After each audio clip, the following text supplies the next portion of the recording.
มีผู้ได้มักกินเมี่ยงข้าวล่วงผบางเดบ่เนาะทุกคนมื้อนี้มามองเอลินก็สิพาทุกคนมาเฮ็ดเมี่ยงข้าวล่วงผบาง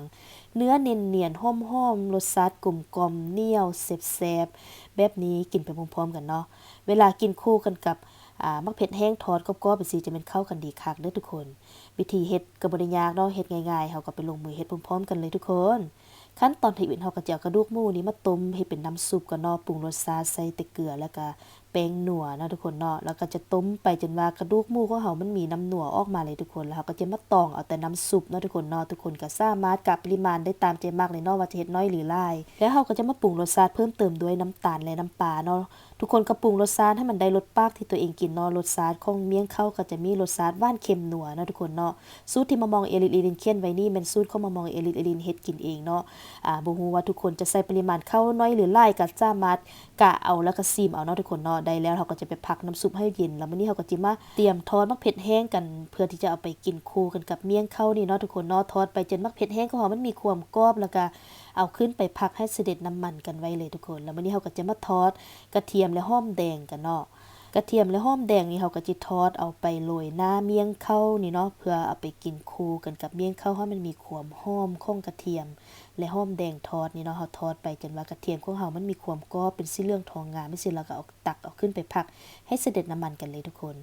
แล้วเรียบร้อยแล้ววันนี้เราก็จะมาทอดข้าวโคบกันเลยเนาะอันนี้ก็คือข้าวโคบที่เฮากินจากข้าวเหนียวเลือดแล้วก็ตากปะไว้เอามาไว้เฮ็ดเมี่ยงข้าวนี่เนาะทุกคนเนาะแล้วก็จะทอดข้าวโคบให้มันมีความเป็นสีเหลืองทองงามแบบนี้แล้วเฮาก็จะตักขึ้นไปพักให้เสด็จน้ำมันกันเลยเนาะแล้วเฮาก็จะทอดต่อไปให้จนแล้วเลยเนาะตอนนี้เฮาก็ทอดแล้วเรียบร้อยแล้วมื้อนี้เฮาก็จะมาเตรียมบดมามองเอลินก็จะใช้เครื่องบดนี้มาบดเอาเนาะถ้าไผบ่มีเครื่องบดก็ใช้เป็นครกมาตำเอาเนาะทุกคนเนาะแล้วเฮาก็จิบดข้าวโคบของเฮาไปจนให้ละเอียดดีเลยหลังจากละเอียดดีแล้วเรียบร้อยแล้วเฮาก็จิมาเอาน้ำซุปที่เฮาต้มปะไว้เมื่อกี้นี้ทยอยใส่ลงไปเทื่อทีละน้อยเนาะแล้วก็บดผสมรวมกันให้เมี่ยงข้าวของเฮามันจนว่าเนียนดีเลยเนาะทุกคนเนาะค่อยๆเติมน้ำซุปลงไปแล้วก็บดไปจนว่าข้าวของเฮามันจะเนียนดีเด้อทุกคนขั้นตอนนี้ถ้าผู้ใดมักรสชาติบ่ได้ก็สามารถปรุงและเพิ่มกันไปได้ตามใจมักเนาะทุกคนเนาะสำหรับน้ำซุปนี่มามองเอลินแนะนำให้ทุกคนผสมรสชาติให้มันได้ลงตัวดีก่อนจึงค่อยเอามาผสมกับข้าวไปสิมันจะเฮ็ดให้เนื้อเมี่ยงของเฮามันมีรสชาติกลมกล่อมเนาะทุกคนเนาะตอนนี้ได้แล้วเรียบร้อยแล้วเฮาก็จะได้ส้มหน้าตาเนื้อเมี่ยงเนียนๆแบบนี้แหละทุกคนแล้วเฮาก็จิมาเทใส่ถ้วยพร้อมเสิร์ฟแบบนี้เลยเนาะทุกคนเนาะแล้วเฮาก็จิโรยหน้าตาด้วยหอมบัวเจียวที่เฮาทอดไว้เมื่อกี้นี้แล้วก็ตามด้วยข้าวโคบนิดนึงเนาะเพิ่มความสวยงามทุกคนได้แล้วเรียบร้อยแล้วก็จะไปเตรียมผักเนาะมื้อนี้ก็สิใช้เป็นผักกะหล่ำปี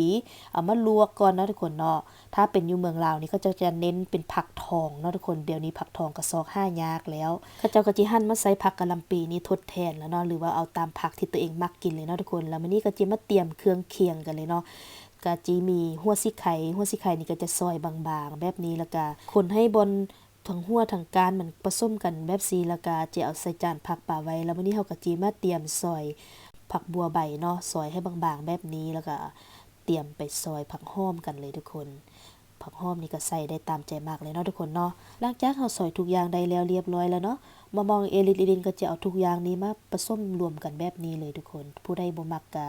บ่ผสมก็ได้เนาะทุกคนเนาะมามองเอลินมักแบบนี้เด้อใส่หัวสิไข่ผักบัวผักหอมตามด้วยกระเทียมหอมบัวเจียวแล้วก็มักถั่วดินทุกอย่างลงไปผสมกันคลุกเคล้ามันเข้ากันดีแบบนี้เนาะเวลาเฮาไปกินมันจะง่ายทุกคนจับบัดเดียวได้ทุกอย่างครบเลยเนาะได้แล้วเรียบร้อยก็พร้อมเสิร์ฟแล้วทุกคนเวลาเฮาจะกินเฮาก็จะใส่เป็นผักมาห่อม้วนจ่วยแบบนี้เนาะแล้วก็ตามด้วยเครื่องเคียงใส่เครื่องเคียงลงไปแล้วเรียบร้อยแล้วเฮาก็จิตักเนื้อเมี่ยงที่เฮาเฮ็ดไว้นี้ลงไปเลยทุกคนแล้วเฮาก็จะคาดบ่ได้แล้วเนาะต้องกินคู่กันกับมักเผ็ดแห้งทอดหอมๆกรอบๆแบบนี้น่าจะแม่นเข้ากันดีคักขนาดเลยทุกคนเมี่ยงข้าวลุงผะบางนี่ก็จะเป็นอีกตึมเมนูนึงซุ่มเซียวสามัคคีกันได้ดีคักขนาดเลยเนาะทุกคนก็ลองเอาไปเฮ็ดกินลองเบิ่งเด้อผู้ใดมักวัตถุดิบอันใดก็สามารถเพิ่มเติมเข้าไปได้ตามสไตล์ของตัวเองมักเลยเนาะทุกคนถ้าเป็นคนลุงผะบางแท้ๆเขาก็จะเฮ็ดวิธีนี้เนาะสำหรับเมี่ยงข้าวลุงผะบางถ้าผู้ใดมักก็เซฟคลิปนี้เก็บไว้เฮ็ดกับคนที่เฮาฮักกินนำกันเลยเนาะทุกคน